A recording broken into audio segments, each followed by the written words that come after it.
Hello, magandang araw mga karadyo. Ako nga pala si Gerald from Gerald Store PH. Gusto ko lang magkwentuhan lang tayo kasi may gusto ko i-share sa inyo na meron kasi akong pinost na bago naming product ngayon. Yung itong Hytera P30 na POC radio. So, pinost ko siya sa Facebook ko.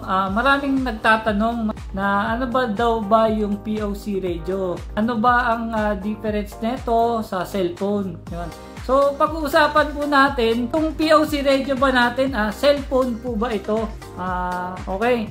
So, sasagutin po natin yan. Ang POC radio po, POC po kasi stands for PTT over cellular. So, ibig po sabihin, PTT, push to talk over cellular. Gumagamit po siya ng cellular network para makipag-usap.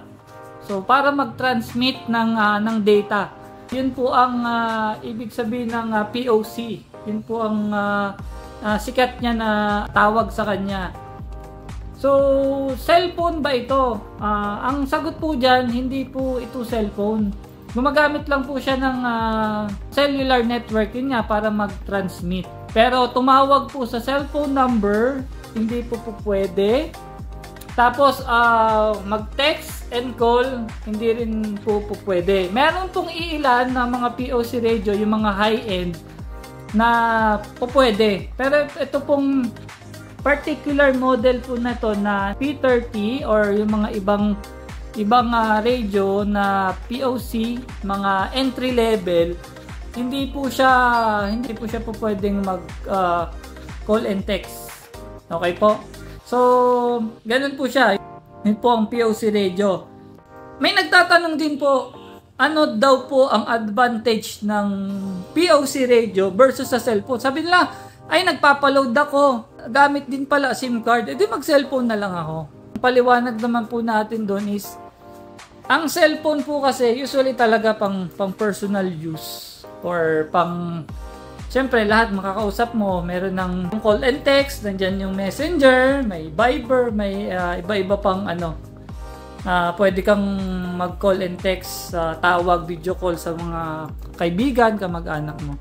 Pero ito po kasing POC, ginawa po ito talaga is one to many. Ibig sabihin, magsalita ka,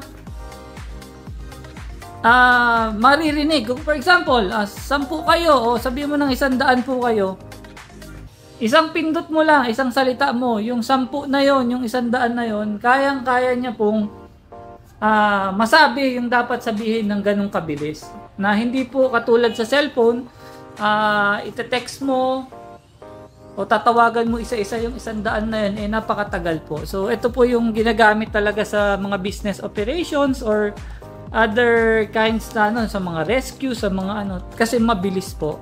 Mabilis po ang transmission of voice o data o yung message. Mabilis ka mag-rely po ng message. So, tapos, may nagtatanong din po, ano po ba ito? Traditional po ba na two-way radio? Yun yung mga VHF, UHF, yung pinapalicense natin. Ganun po ba yun? Same din po ba ito? Masasabi ko po dito, yung function po, same lang. Same function lang. So, ang advantage lang po nito, unang-una, is worldwide communication to. Ibig sabihin, hanggat meron pong signal ng cellular data sa buong mundo, pwede po. Pwede po kayo makipag-usap hanggat merong signal. Wag lang po yung mga lugar na wala na po, yung mga remote areas na tinatawag. Yun po. Hindi po uubra ito. Ang second advantage po nito is wala na po siyang NTC license. Hindi niya na po kailangan palisensyahan kasi parang cellphone na rin po siya. Nilalagyan po siya ng SIM card. Yun po. So, pangatlo po na advantage nitong POC radio natin, hindi na po ito nadja-jam or hindi na po nakakapag-eavesdrop yung ibang hindi naman dapat kasali. O yung mga marites po, hindi na po makakapag-marites, yung mga mahilig makinig. Hindi katulad sa analog radio, iscan mo lang. Pag in-scan mo, makakapakinig ka na, pwede ka pang mang-jam pag gusto mong mang-abala ng ibang tao, di ba?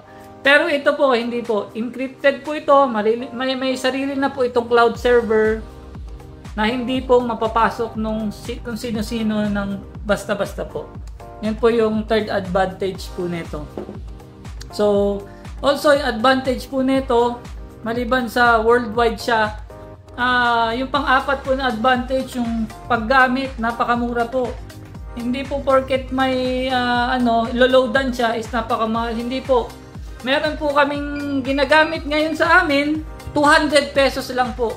Isang taon na load. Minsan sumusobra pa po kasi yun yung yung magic data na 199 po.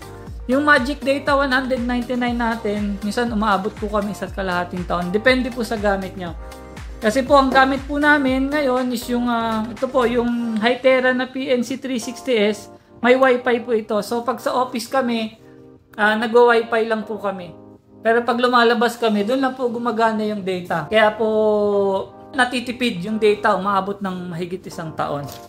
So, ito naman po, balik po tayo dito. Ano pong advantage ng P30 na to? Itong bago po nating labas na P30 versus naman sa other POC. So, ang maganda po dito, advantage po niya, unang-una, wala po siyang server fee. Hindi po katulad ng ibang Hytera model. Ito pong katulad ng gamit namin sa office, meron po itong yearly server fee. Bali, isang taon, every year po nagre-renew kami dito sa radio.